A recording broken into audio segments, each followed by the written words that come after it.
मनुष्याणां सहस्रेषु कश्चिद्यतति सिद्धये यततामपि सिद्धानां कश्चिन्मां वेत्ति तत्त्वतः। अर्थात हजारों मनुष्यों में से कोई एक सिद्धि यानी आत्मज्ञान के लिए प्रयत्न करता है और उन प्रयत्न करने वाले सिद्धों में से भी कोई एक ही मुझे तत्व से यानी यथार्थ रूप में जान पाता है। ये श्लोक आध्यात्मिक मार्ग की कठिनाई और उस पर सफलता की दुर्लभता को दर्शाता है। इसे दो भागों में समझा जा सकता है। पहला फिल्टर, सिद्धि के लिए प्रयत्न। मनुष्याणाम सहस्रेषु यतति।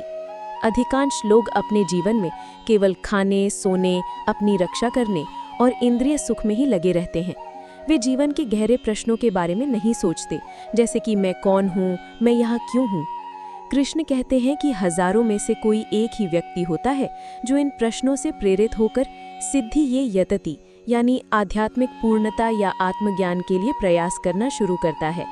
दूसरा फिल्टर, भगवान को तत्व से जानना। यततामपि सिद्धानाम।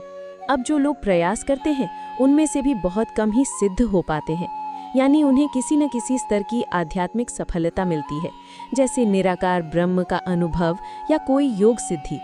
लेकिन कृष्ण कहते हैं कि उन सफल हुए सिद्धों में से भी कोई विरला ही माम वेत्ति तत्वतः यानी मुझे, भगवान कृष्ण को उनके वास्तविक व्यक्तिगत स्वरूप में, उनके ऐश्वर्य और गुणों के साथ यथार्थ रूप में जान पाता है। श्लोक का सार, ये श्लोक एक कीप की तरह है।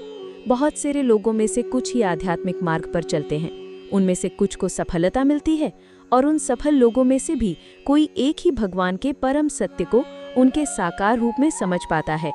कृष्ण ये बताकर उस ज्ञान की महिमा को स्थापित कर रहे हैं जो ज्ञान वे अर्जुन को देने जा रहे हैं।